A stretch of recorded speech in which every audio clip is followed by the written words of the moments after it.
একটি শান্ত ছোট্ট গ্রামে দুই ভাই বাস করত। বড় ভাইয়ের নাম ছিল দুঃখীরাম, ছোট ভাইয়ের নাম ছিল সুখীরাম।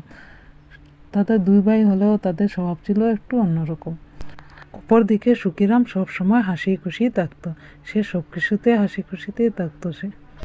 একদিন তারা দুই ভাই ঠিক করলো কাজ খুঁজতে পাশের একটি বড় শহরে যাবে। ভোরবেলা ঘর থেকে বের হলো তারা। সামনে ছিল অনেক লম্বা পথ, পথে ছিল অনেক কষ্ট, অনেক রোদ ছিল পথে। হাঁটতে হাঁটতে তারা খুব ক্লান্ত হয়ে পড়ল। দুঃখীরাম উঠে বলল, দেখছিস, হয়তোবা আমাদের ভাগ্যটাই খারাপ। সুখীরাম হেসে বলল, চিন্তা করিস না, হয়তোবা আমাদের জন্য সামনে কিছু ভালো কিছু অপেক্ষা করছে। সবসময় তুই খারাপ চিন্তা ভাবনা করিস, তাই তোর সাথে খারাপই হয়, তুই তা নিয়ে মন খারাপ করিস না। অনেক দূর হেঁটে যাওয়ার পর তারা দেখতে পেল সামনে একজন বৃদ্ধ লোক বসে। অসহায় হয়ে বৃদ্ধ লোকটি গাছের নিচে বসে আছেন। জল বলে, আমায় একটু জল দাও, আমায় একটু জল। দুঃখীরাম উঠে বলল, আমাদের নিজেরই এত সমস্যা, আমি কেন ওকে সহায় করতে যাব। সুখীরাম দৌড়ে গিয়ে লোকটিকে জল দিল, তার নিজের খাওয়ারটুকু দিয়ে দিল সেই লোকটি। সেই বৃদ্ধ লোকটি এই গ্রামের একজন ধনী জমিদার বাবু ছিলেন।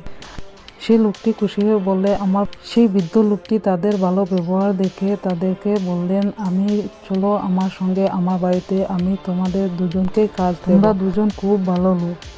এবার জমিদার বাবু নিয়ে গেলেন তারা দুই ভাইকে ওনার বাড়িতে। এখন দুই ভাই জমিদার বাড়িতে ঠিক মতো নিয়মিত তারা দুই ভাই কাজ করছে। খুব ভালো দিন কাটছে দুই ভাইয়ের। জমিদার বাবুর স্ত্রী এবার সুখীরামকে পাকঘরের সব দায়িত্ব বুঝিয়ে দিলেন। সুখীরামও নিয়ম মতো সব কাজ করে যাচ্ছে। পাকঘরের যত কাজের দায়িত্ব সব সুখীরাম নিয়ে নিল। অপরদিকে দুঃখীরাম সব ঘরের কাজ করছে। এভাবে দুই ভাই খুব সুন্দর করে ঘরের কাজগুলো তারা দুই ভাইয়ে সেরে নিচ্ছিল। সেখানে তাদের দুজনের খুব ভালো দিন কাটছিল। অনেক দিন পরে দুঃখীরাম উঠে বলল, ভাই, আমার মনে একটু ভয় করছে। সুখীরাম বলল, ভয় করলে চলবে না, আমরা কিছু খারাপ কাজ করছি না, ভালোই কাজ করছি। ভালো কাজে কিসের ভয়? জমিদার বাবু একদিন সুখীরামকে বললেন, সুখীরাম, এদিকে এসো, আমার গাছে কিছু নারিকেল ধরেছে, দুটো নারিকেল পেড়ে দাও।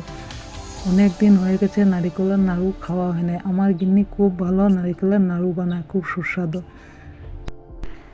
একদিন জমিদার বাবু সুখীরাম আর দুঃখীরামকে ডেকে বললেন, আমি অনেক দিনের জন্য বাইরে চলে যাচ্ছি, তোরা দুজন আমার ঘরের দিকে খেয়াল রেখো। সে কথা বলে তিনি চলে গেলেন। অনেক দিনের পরের কথা, হঠাৎ একদিন রাতে ঝড় বৃষ্টিতে ঘর ভেঙে যাওয়ার অবস্থাতে ছিল। তখন দুই ভাই কি করবে? দুঃখীরাম তখন ভয় পেয়ে গেল। সুখীরাম বলল, ভয় পেলে চলবে না, বিপদের মুখোমুখি দাঁড়াতে হবে দুজনকে। তাই আবার আগের মতো ঘরের মেরামতি কাজ করে দুই ভাই আগের মতো আবার ঠিক করে নিল ঘরটাকে। কিছুদিন পরে আবার জমিদার ঘরে ফিরে এলেন। সব কিছু ঠিকঠাক আছে দেখে তিনি অনেক খুশি হলেন। দুজনকে বললেন ডেকে, খুব ভালো করে তোরা দুজনে দায়িত্ব পালন করে নিলে। তিনি খুশি হয়ে 10 বিঘা জমি দান করলেন সুখীরামকে ও দুঃখীরামকে। তোমরা দুজন খুব দায়িত্ববান লোক, খুব ভালো কাজ করলে। এখন তারা দুই ভাইয়ের দিন পরিবর্তন হলো, এবার ঘরে ফিরে এলো। সবার শেষে এবার দুঃখীরাম বুঝতে পারলো খারাপ চিন্তা ভাবনা করলে খারাপই হয়। তা দেখে গ্রামের লোকজন এবার তারা দুই ভাইয়ের প্রশংসা করছে। ভিডিওটা যদি ভালো লাগে ছোট্ট একটা লাইক করে দিও আর চ্যানেলটাকে সাবস্ক্রাইব করবে আর কোনো একজনের কাছে শেয়ার করে দিও।